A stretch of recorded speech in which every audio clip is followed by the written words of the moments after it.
The most wonderful time of year, or maybe not. A new survey revealing 63% of Americans find the holidays more stressful than tax season. My next guest feeling that stress. Joining me now, Fox News contributor Scott Martin and comedian Ali Breen. So, Scott, let's start with you first. The financial expert, what do you think? More stress than tax season?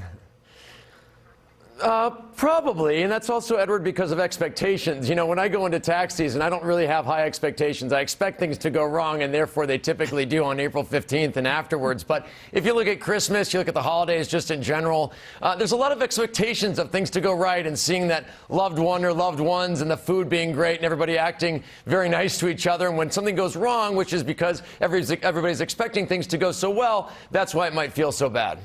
Ali, you stressed out about the holidays? Is it the family gatherings? Is it what you guys are talking about? It's everything. Thank God for eggnog. Nothing disguises heavy drinking like the nog. You know? Just sip that and relax. I don't know. Christmas is less stressful. New Year's is the one that's really stressful, I think, because it starts out stressful. You don't know what to do. You don't know who you're going to kiss. Heading into a new year, they tell us it's the beginning of World War III, you know, it's the last year of democracy, global. I mean, it's like, yeah, it's complete stress. You don't know what you're headed into. You have to find a good resolution. Very stressful. Finding that resolution, that's tough for me. Scott, do you have, speaking of which, do you have your New Year's resolution? You talk? Just to not act like myself again, I guess, the next year, Edward. I do have people to kiss. That's not my problem, actually. But I agree with Ali, too. The presents, too, when you think about Christmas and giving people gifts and receiving gifts, that's a lot of pressure and certainly things that typically go wrong because everybody expects things to go right. Now, speaking of stress, you might want to be careful the next time you're walking and texting. That's because injuries from twalking, I guess that's a thing, twalking, are rising. So, Ali, have you ever fallen victim to twalking? Yeah, I mean, that actually sounds dirty. I'm glad you defined it. I didn't know what that was at first. Oh, God, yeah. I've walked into trees. I've walked into doors. I've walked into everything. I'm surprised I haven't gone straight into a lake or the Hudson River.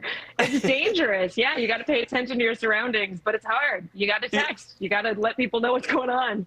Yeah, and it's like one of those zombie. Oh, wait. Oh, sorry. It's like one of those zombie things. As you're walking, everybody's looking down at their phone as you're walking down. And how about you, Scott? Have you run into things? All the time. I mean, I run into things when I don't have a phone in my hand, Edward. You know that. I'll tell you, though, what's funny is, you know, everybody out there should take a little survey or take a little observation of how many people are actually walking in traffic, crossing the road, getting into their car with their phones in their hands, throwing bags around, whatnot, and not paying attention to things only to their phone, and how much to detriment that actually is for their lives. Because, as Ali said, you're walking in the middle of traffic, you're running into trees, telephone poles, whatever it may be, and you're risking devious injury there. So what is it with the phone that people just can't let it go? Ali, what is it? It's so addictive. It's so addictive, but no matter how addicted we are, you know, like Scott said, we'll do it all the time, but then whoever's doing it that we're seeing do it, we're angry at. You're like, get off your phone, pay attention, look around, you know? But it's so, even in the car, like, I worry about teenagers starting to drive. I think it's more dangerous than drinking and driving. I would be so, like, scrolling through TikTok when I was a teenager. It's horrible. Yeah. So man's best friend, for a reason, a new survey finding nearly half of Americans believe that their loved ones are more excited to see their pets than see them over the holidays. What do you think, Scott? More excited to see, when you go somewhere, you're more excited to see the pet or the relatives? Well, my family's watching this, Edward, so let's just say I'm excited to see both. But the dogs and the cats are great. I mean, there's no judgment. They're always happy to see you.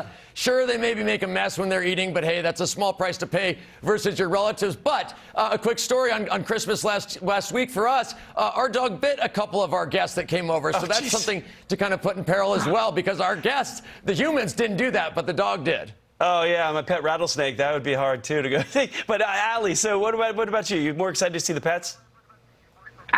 Last holiday that I spent with my family, just this past Christmas, all of my pictures are of their dog. That's all that I have. I realized I took like one picture of the family, 25 pictures of the dog.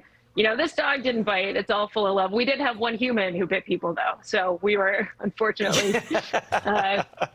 the children need to calm down. That's where the eggnog comes in, right? Yeah, exactly. Yeah. Allie, Scott, I appreciate it. Thanks for this. It's been a great debate. Happy 2024, New Year's Eve. Happy, year. To you too. It's a good way to start it. See ya. It's a good way to start it. Till Exactly. debt.